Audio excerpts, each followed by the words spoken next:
पहला जो हमारा साबुन था ऐसा दाना दाना होता, हमने इस प्रॉब्लम को सॉल्व कर दिया। लोगों ने हमको कह दिया जो आपका ये नूडल जो है ये बहुत ड्राई है, इसका ऑयल कम है, मलेशियन नूडल है ये बहुत ड्राई होता है, इसमें पानी डाल लो। हमने ऐसा किया, पानी एक दिन पहले मिक्स कर दिया नूडल के साथ, कल उसका प्रोडक्शन किया, वो अब ठीक हो गया। अब ये यहाँ पे एक और प्रॉब्लम आता है जो साबुन में क्रैक्स आता है। अब एक और मसाला साबुन में पैदा हो गया है जो उसमें क्रैक बहुत आता है। मैं उसका हमारा प्रोडक्ट का पिक्चर आपको सेंड करूंगा, आप देखिए इसमें क्या मुश्किल है। आपको मैंने इसलिए आपको मैसेज किया क्योंकि आप बहुत एक्सपर्ट है साबुन मेकिंग। बिस्मिल्लाहिर्रहमानिर्रहीम, अस्सलाम वालेकुम। एक बार अल्लाह पढ़ लें। अच्छा, इनको जो मैंने जवाब दिया, ये ज़रा इनका जवाब सुन लीजिएगा, लेकिन ये जो जवाब है ये अफ़गानिस्तान वाले भाइयों के मौसम के मुताबिक है, ज़रा सुनिएगा।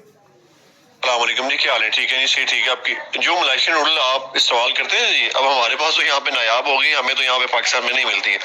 वो नूडल बहुत अच्छी होती है, लेकिन उसका एक कहने बैकग्राउंड होता है। वो क्या होता है कि वो होती है पुरानी। जब वो पुरानी होती है तो वो खुश्क होती है। वो जो पहले आपकी दानी आई थी वो भी उसी खुश्कपन की वजह से आई थी। उसके लिए मैंने आपको शायद पहले बताया था कि जो आप गर्म पानी जो है वो कम से कम 5% के नज़दीक 80 डिग्री का, उसके ऊपर जैसे बारिश करते हैं ना वैसे बारिश कर दें राउंड लगा के, वो उसके ऊपर फिर उसे 24 घंटे के लिए छोड़ दें। वो जो दानी वाला मसला है वो जैसे आप कह रहे हैं सॉल्व हो गया, वो इंशाल्लाह वो सॉल्व हो चुका होगा।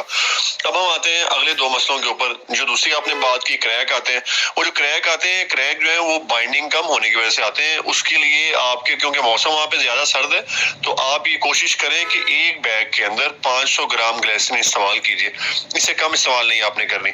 और अगर ये मैं सिर्फ अफगानिस्तान के लिए कह रहा हूँ, ये पाकिस्तान वाले भाइयों के लिए नहीं कह रहा हूँ, ये प्लीज याद रखिएगा। दूसरी बात, अगर आपने इसमें टेल्कम और सिलिकेट बढ़ाना है तो जितना भी आपने बढ़ाना है, फर्ज करें अगर आपने 10% डालना है तो 10% का 100 ग्राम तकरीबन जो है वो आप इस 500 ग्राम के अलावा ग्लिसरीन ऐड करेंगे। दूसरा जो इनका मसला था, ये बता रहे हैं कि जी ये जो सोप है उसकी फिनिशिंग सही नहीं आ रही दोनों साइडों पे ना, वो एक बारीक सा जो है वो अलग नजर आता है कि जैसे यहाँ पे साबुन कुछ और है, आगे साबुन कुछ और है।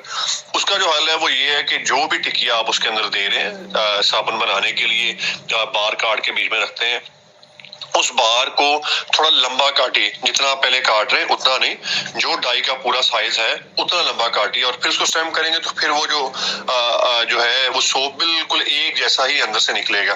वो क्यों ऐसा निकलेगा? वो इसलिए ऐसा निकलेगा कि अभी जब ये स्टेम कर रहे हैं तो ये छोटा पीस देते हैं, उसको स्टेम करते हैं तो वो डाई की प्रेस से बिखरता है, आगे उड़ जाता है, और जब वो डाई की प्रेस से आगे उड़ जाता है तो उसकी शक्ल जो है वो थोड़ी डिफरेंट हो जाती है। ये जब हम मैनुअल पाँव वाली डाई इस्तेमाल करते तब भी ऐसा मसला आता था। तो उसका फिर हल क्या निकाला कि हम लोगों ने लंबा जो है वो बार देना शुरू कर दिया, टिकिया देनी शुरू कर दी, उसके अंदर डाई की साइज से थोड़ी सी और लंबी। तो फिर क्या हो करता है कि वो जो कंप्रेस पूरा हुआ वो आता है प्लाउडर से, जब आप उसको स्टेम करते हैं तो उसकी शक्ल जो है वो दोनों किनारों से ऐसी ही निकलती जैसे दरमियान में साबुन की निकलती। अस्सलाम वालेकुम रहमतुल्लाह।